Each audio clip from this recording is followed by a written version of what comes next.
இன்று அதிகாலையில் நாம் பரிசுத்தரின் வார்த்தையை நாம் தியானிக்க இருக்கிறோம். இந்த நாளிலே கூட நீதிமொழிகள் 28வது அதிகாரம் 18வது வசனம். உத்தமனாய் நடக்கிறவன் ரட்சிக்கப்படுவான்.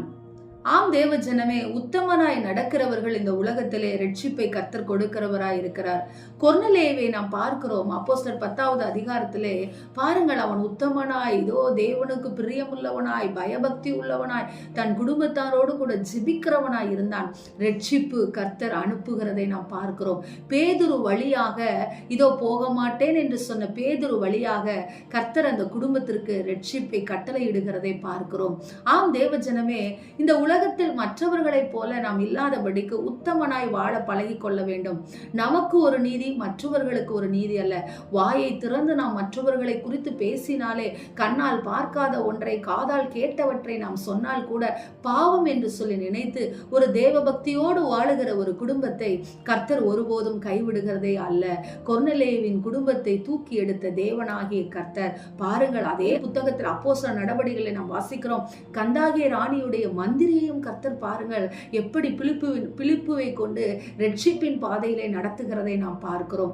ஆம் தேவ ஜனமே, இன்றைக்கு அநேகர் என்ன சொல்லிக் கொண்டிருக்கிறார்கள் என்று சொல்லும் பொழுது, ரட்சிப்பு என்பதெல்லாம் தேவையில்லை, ஞானஸ்தானம் தேவையில்லை, பைபிள் தேவையில்லை, தேவனோடு ஐக்கியம் என்பது தேவையில்லை, வாரத்திலே ஒரு நாள் தேவ சமூகத்துக்கு சென்று வந்தால் போதும் என்று சொல்லுகிறார்கள். அது நிரந்தர விடுதலை அல்ல. தினம் தினம் பல் துலக்குகிறோம், தினம் தினம் குளிக்கிறோம், தினம் தினம் சாப்பிடுகிறோம், தினம் தினம் வேலைக்கு செல்லுகிறோம். ஆனால் இதையெல்லாம் செய்வதற்கு நம்முடைய உறுப்புகளை பழக்குவித்தவர், இதையெல்லாம் செய்வதற்கு நமக்கு சுவாசத்தை கொடுத்தவர், இதெல்லாம் செய்வதற்கு நமக்கு தீர்க்காயுசு கொடுத்தவரை மாத்திரம் நாம் பின்பற்றுவதிலே நிறைய கேள்விகளையும் இலக்குகளையும் நாம் வைத்திருக்கிறோம் தேவஜனமே.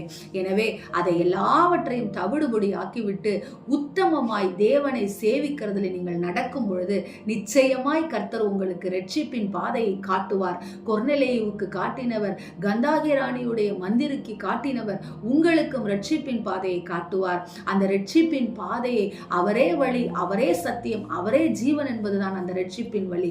அவரை பிடித்துக் கொள்ளுங்கள், சமாதானமாய் இந்த உலகத்திலே வாழுங்கள், நித்திய ஜீவனுடையவர்களாய் இருங்கள். ஆமேன். ஸ்தோத்திரம். எங்களை நேசிக்கிற எங்கள் நல்ல தகப்பனே, இந்த நாளிலே அப்பா நாங்கள் கேட்ட வார்த்தையின் பிரகாரமாக ராஜா உத்தமமாய் நாங்கள் நடக்க அப்பா, மற்றவர்களைப் போல நாங்கள் வாழாதபடிக்கு, மற்றவர்களோடு எங்களை ஆண்டவரை ஒப்பிட்டு பார்த்து நாங்கள் வாழாதபடிக்கு அப்பா உமக்கு பயந்து நாங்கள் வாழுகிறவர்களாக இருக்க நிரந்தர ஆசீர்வாதங்களை பெற்றுக்கொள்ள எங்களுக்கு கிருபை கொடுங்கன்னு சொல்லி இந்த நாளை தொடங்குகிறோம். இயேசுவின் நாமத்தில் நாங்கள் ஜெபிக்கிறோம் நல்ல பிதாவே. ஆமென்.